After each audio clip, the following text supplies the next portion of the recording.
Hey guys, so today we'll be making pizza. It's very basic, tomato sauce, fresh mozzarella, and a couple basil leaves. So this is the part where we're going to make the dough.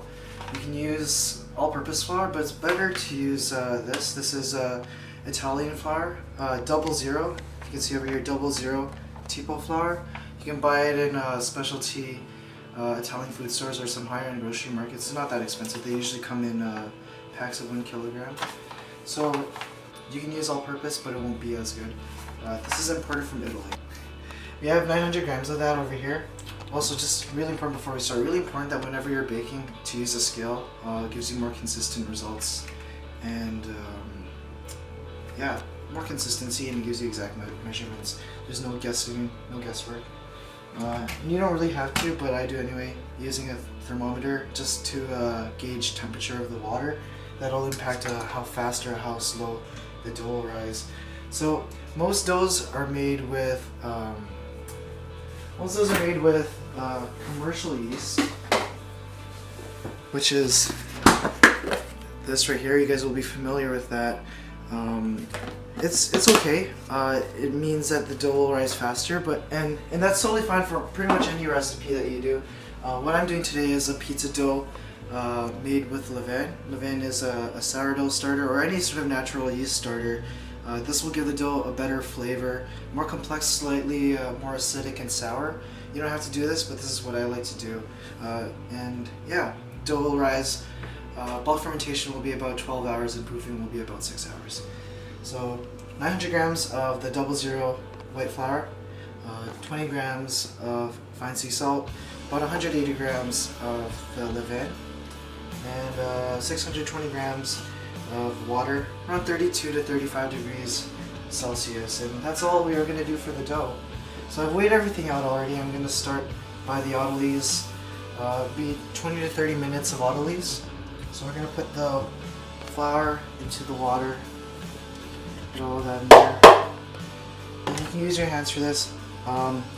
This just takes like a minute or two to mix. You don't have to use an electric mixer. You don't have to be afraid of getting your hands all dirty either. So just incorporate all the water into the flour evenly from the middle going out. And once you start getting it all incorporated in the middle, you feel free to bring the flour from the inside in. I do it in the bowl because the bowl is cleaner. All you have to do is just wash the bowl and wash your hand afterwards, not wash the entire countertop. There's nothing wrong with doing it on the countertop. I actually prefer to do it on the countertop, but just for the purposes of this, it's a lot cleaner. So for the autolyse, it's literally just a minute or two of mixing.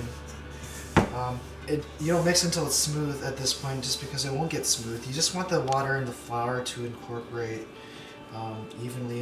In the 20 to 30 minutes of autolyse, that's going to happen. What's going to happen is that, so the flour is going to absorb the water. It's going to help the dough become more extensible.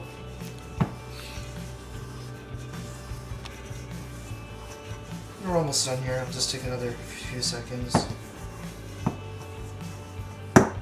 No, just you're gonna get your hands sticky over here with flour, but you don't need to be scared of that. Just scrape it off and stick it back in. So that's the autolyse. It's not, you can see it's by no means a smooth dough at this point. Just leave it. The water will absorb, the flour will absorb the water. I'm gonna wash my hands and then cover it with either plastic or just cover it. Leave it for 20 to 30 minutes. It's about 25-30 minutes. So what we're gonna add right now is the Levain and the salt. Before we do that, I like to have a container of water just to wet your hands. It keeps your hands wet, and when you're handling the dough, it won't stick to a wet hand. So just add the 20 grams of salt over the autolyse dough, and then get your Levain, about 180 grams of it. Now spread it over the dough, just like that. Then what we're going to do, wet your hand again, is we're going to incorporate it.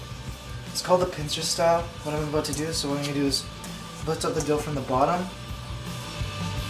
fold it over, give it a quarter turn, fold it over, fold it over, fold it over.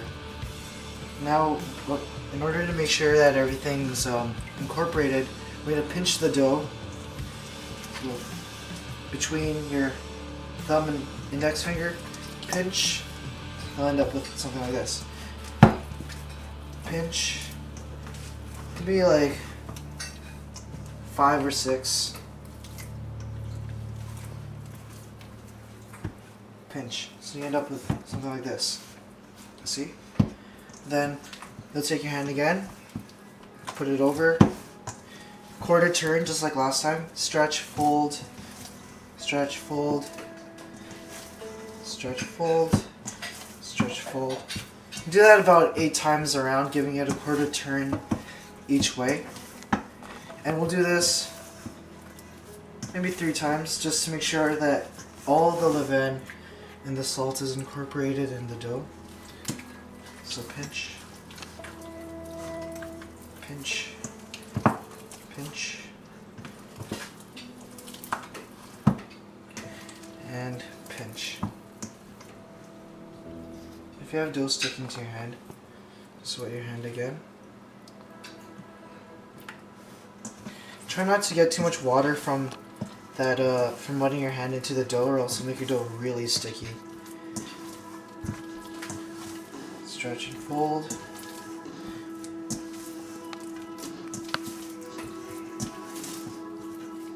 Okay, so I've done the pincer method.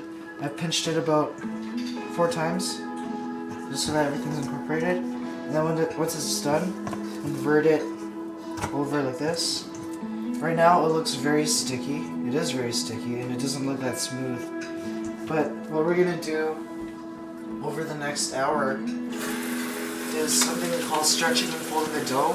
That will help build its glue network and strengthen the dough and make it smoother as time goes on. It doesn't look like much now, but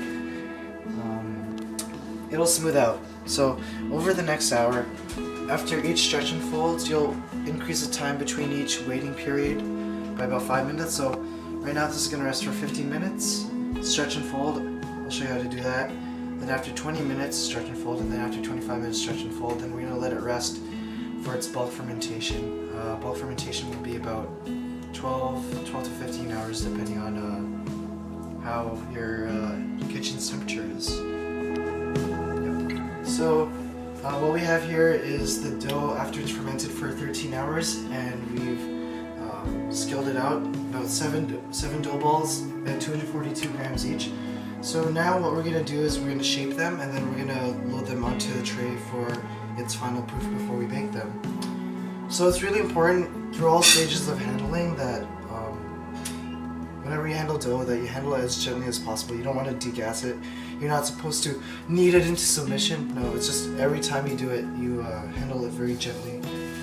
So moderately floured surface or lightly floured surface so it doesn't stick.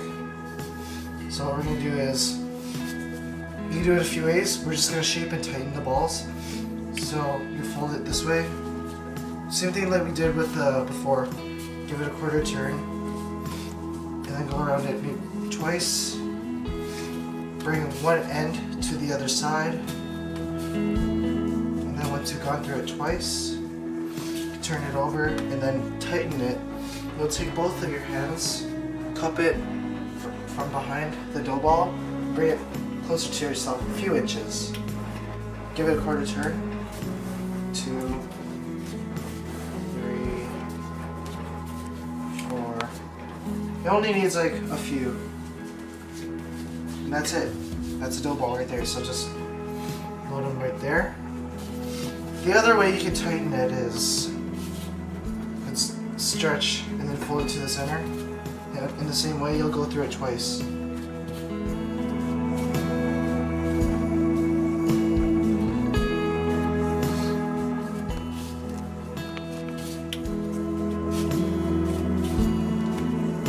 Stretch and fold it into the center. Then you'll do the same thing, where you tighten it over here.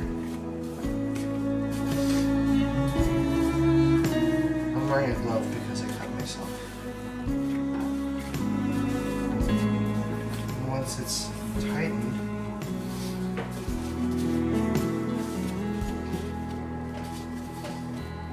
just load it right here. So I'll do that with the remaining dough balls, and then we'll continue on. That's it.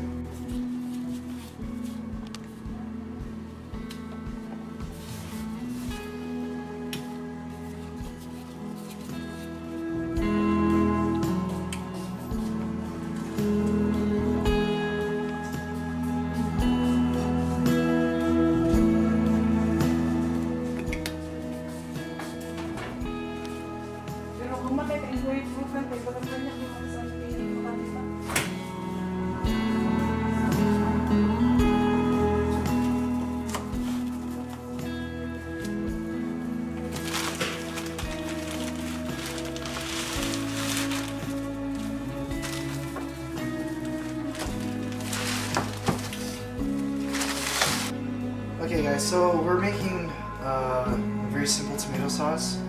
Use San Marzano tomatoes because imported from Italy. They have more sweet flavor, more flavorful. A lot of tomato sauce recipes will have you putting in sugar, but this has all natural flavors. Very simple, uncooked sauce. The pizza, this will be on the pizza, and the sauce will cook itself while in the oven. So it's just San Marzano tomatoes. Let it drain for 10 minutes, and when that happens, put it in a blender along with a clove of garlic, pinch of oregano, pinch of salt, and about a tablespoon of olive oil, just to round everything out. Blend it until smooth, and that's your tomato sauce. Very simple, very easy. Just letting it drain right now for 10 minutes.